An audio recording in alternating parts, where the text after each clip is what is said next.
UK was very different to the situation we have today.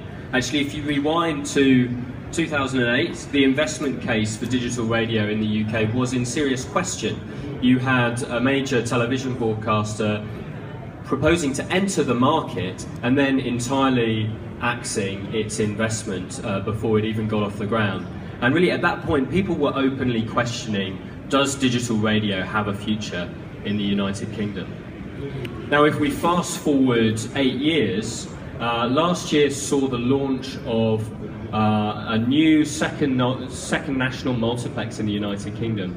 And when the opportunity came up for that multiplex to be launched, the three companies that bid and were successful to launch that multiplex, my company and Bauer Media and the transmission company Arqiva, knew that we had to provide a financially stable and credible plan.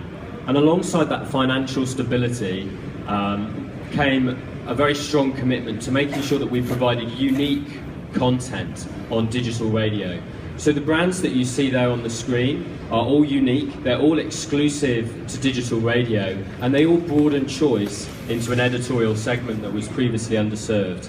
In fact, since the launch of the 18 services that you see there, we've added a 19th on DAB+. And indeed, the launch of services on DAB+ has been another great benefit of this network, which Jonathan will talk a little bit more about.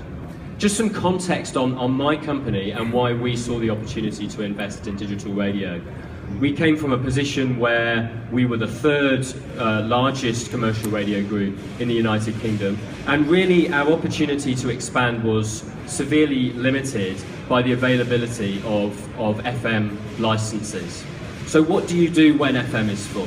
What do you do when you want to grow your business? What do you do when you want to bring new formats to audiences and attract new advertising revenue?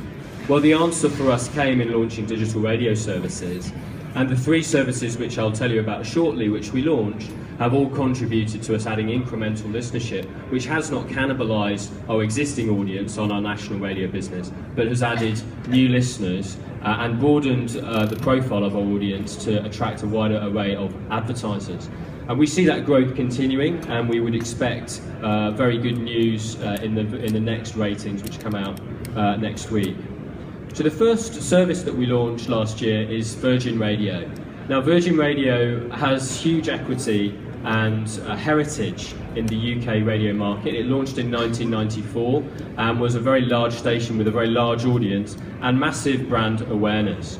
So when we brought it back in 2016, we knew that we would have to reinvent the brand, be true to its history, but provide a contemporary sound. And that's what we did with the fantastic talent that we were able to recruit, including the likes of Edith Bowman, who was a top presenter from BBC Radio 1, and some fresh talent, as well as a good mix of experience.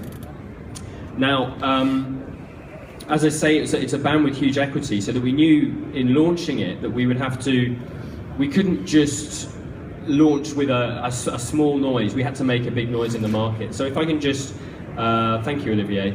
I'd just like to share with you a video which outlines how we approached the launch of Virgin Radio. And we thought, well, what better way than to launch with the first broadcast from a moving train? As we travel from Manchester to London in a radio first.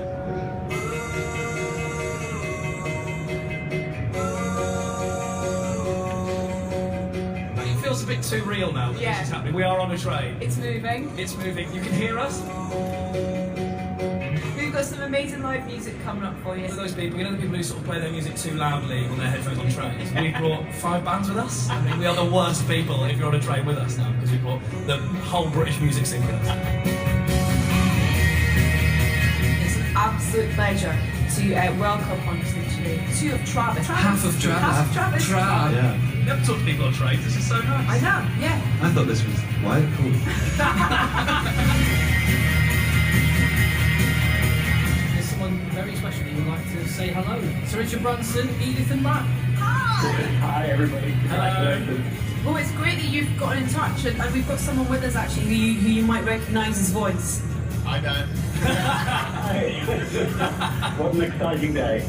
It's great to have Virgin Radio back on the airwaves. We've arrived at Euston Station.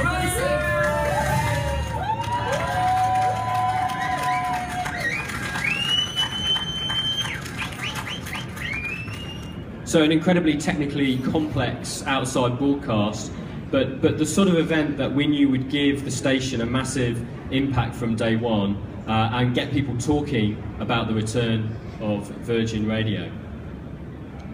The second new service that we launched was an extension from our very successful biggest brand, which is TalkSport. So the power of TalkSport is the engagement it has with football fans. But what that has always left us with is an audience of people interested in other sports that we maybe weren't able to cover as extensively. And this is the great thing about DAB, because there is more choice, because there is more capacity, you can extend brands and diversify your programme offering. And that's what we've done with TalkSport 2, that has a great mix of cricket, rugby, plus a little bit more football as well. The next station I want to share with you, and the third that we launched last year, is Talk Radio. Talk Radio's news, current affairs and entertainment, with big personalities, opinion, and a very entertaining style. Now, speech radio in the United Kingdom is very dominated by the BBC, so our opportunity in growing our business through new services relied on us finding a new position and a new opportunity in the market. And I just very quickly like to give you an example of where this has worked really well.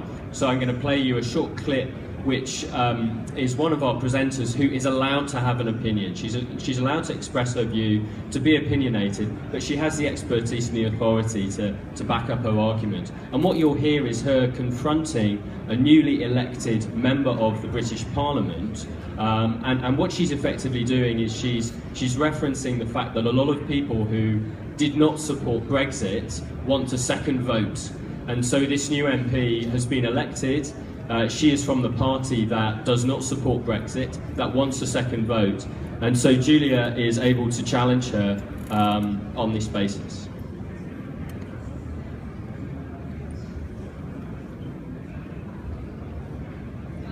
Can we hear that, Olivia? For Richmond Oh, Park, here we go. Sarah Olney to the show.